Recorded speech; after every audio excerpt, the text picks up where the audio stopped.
मेरा inclination research side में था, ठीक है। तो मैंने कुछ एग्जाम्स दिए रिसर्च के। तो Tata Institute of Fundamental Research India का one of the toughest exam होता है। 12 बच्चे सेलेक्ट होते हैं, ठीक है, रिसर्च के लिए। और उसमें मेरी 7th रैंक आई।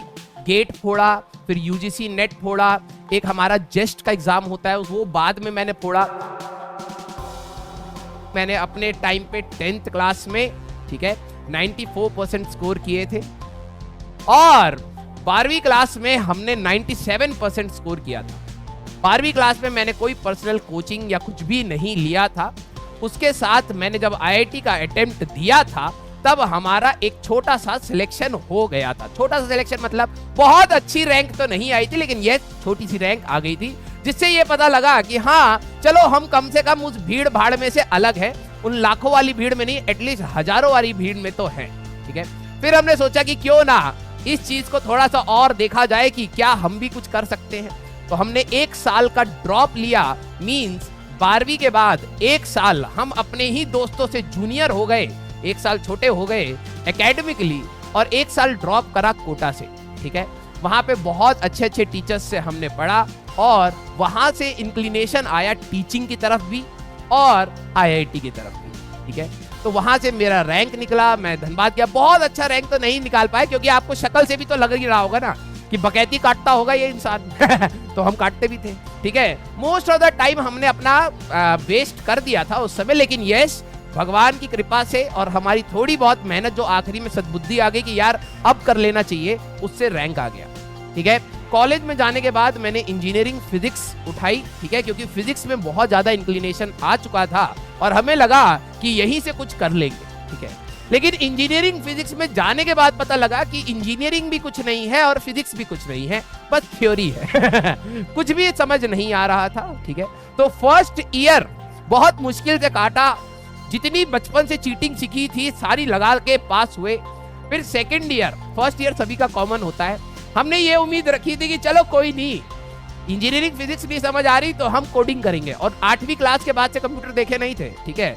सुनने में आया कोडिंग से जॉब लगती है। तो हमने फर्स्ट ईयर सोचा कि 9 CGPA लाएंगे, मतलब 90% से ऊपर लाएंगे और हम अपनी ब्रांच को चेंज कर लेंगे, ठीक है।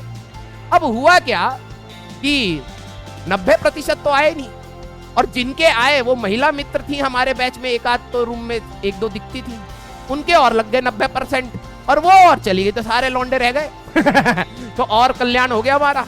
फिर हमने कहा कि चलो अब तब भी सही है, डिस्ट्रैक्शन तो चलो खत्म हो गया हमारे ब्रांच में, सारे के सारे लड़के हैं, सारे के सारे आवारा बनेंगे। तो सबने कहा बनोगे आवारा, हमने कहा यस, ठीक है। तो हमने 3-4 साल खूब बकैती काटी, ठीक है, 3-4 साल खूब बकैती काटी। और आखिरी साल में हमें रियलाइज हुआ कि दुनिया बहुत आगे निकल गई है, बहुत एडवांस हो चुका है, कोडिंग भी बहुत हाई लेवल हो गई है। हम कॉपी पेस्ट भी Ctrl+C और Ctrl+V जानते थे, बस उससे ज्यादा हमें कुछ नहीं पता था। फिर हमने कहा कि चलो कोई नहीं, कुछ ना कुछ तो भगवान करेगा ही, हम अब मेहनत करते हैं। फिर उसके बाद हमने सोचा कि करा जाए, तो हमने बहुत सारे एग्जाम्स दिए। मेरा इंक्लिनेशन रिसर्च साइड में था, ठीक है। तो मैंने कुछ एग्जाम्स दिए रिसर्च के। तो Tata Institute of Fundamental Research India का one of the toughest exam होता है। 12 बच्चे सेलेक्ट होते हैं, ठीक है, रिसर्च के लिए। और उसमें मेरी 7th रैंक आई। गेट फोड़ा, फिर यूजीसी नेट फोड़ा, एक हमारा जेस्ट का एग्जाम होता है वो बाद में मैंने फोड़ा। फिर उसके बाद फोड़ने के बाद पता लगा कि भाई अब हम फूट चुके हैं एग्जाम फोड़ दिए, लेकिन अब हमारे में इतना पेशेंस नहीं है कि 5 साल और पढ़ना पड़ेगा, ठीक है, क्योंकि रिसर्च 5 साल की थी। हमने कहा अब ना हो पाएगा भाई। हमने कहा चलिए हम अब पढ़ाएंगे। हमारा फिजिक्स का 2 ही इंक्लिनेशन था, एक रिसर्च था, और रिसर्च को तो भैया ऐसे पाँव मार के मक्खी के जैसे हमारा मार दिया गया। तो हमने कहा कि चलिए अब हम करेंगे, पढ़ाएंगे, हम बच्चों का भविष्य बनाएंगे, हमारे जैसा नहीं, अच्छा वाला, ठीक है। वहां से हमारी शुरुआत हुई टीचिंग के अंदर। और फिर 3 साल टीचिंग करने के बाद मुझे ये रियलाइज हुआ कि जैसे अभी आपको बता रहा हूं, इसी टाइप का बिहेवियर आपका भी रहेगा।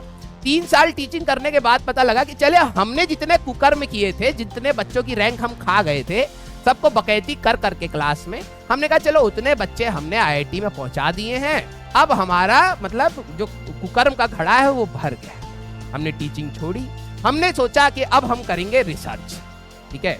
तो हम बन गए मेट्रोलॉजिस्ट, मतलब मौसम विभाग में ठीक है।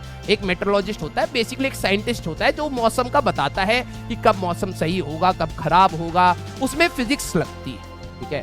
फिजिक्स हमें आती थी और इतनी अच्छी आती थी कि कभी भी अगर आप मौसम विभाग की चीजें जानेंगे कि आज बारिश हो रही है, वो अगर 100% श्योर बोलेंगे तो उस दिन बारिश नहीं होती। क्यों? क्योंकि पीछे हम हमने ऐसी अपनी फिजिक्स लगाई वहां पर कि वहां पे गड़बड़ा गया सब मामला।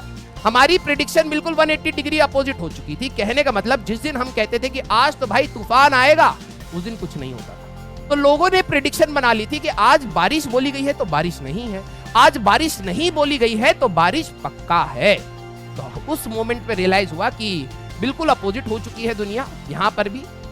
तो हमने कहा बच्चों का फ्यूचर दोबारा बनाया जाए तो अलग सर हमें मिले उसी रास्ते में, ठीक है। और यहाँ पे फिर जर्नी हमारी स्टार्ट हुई।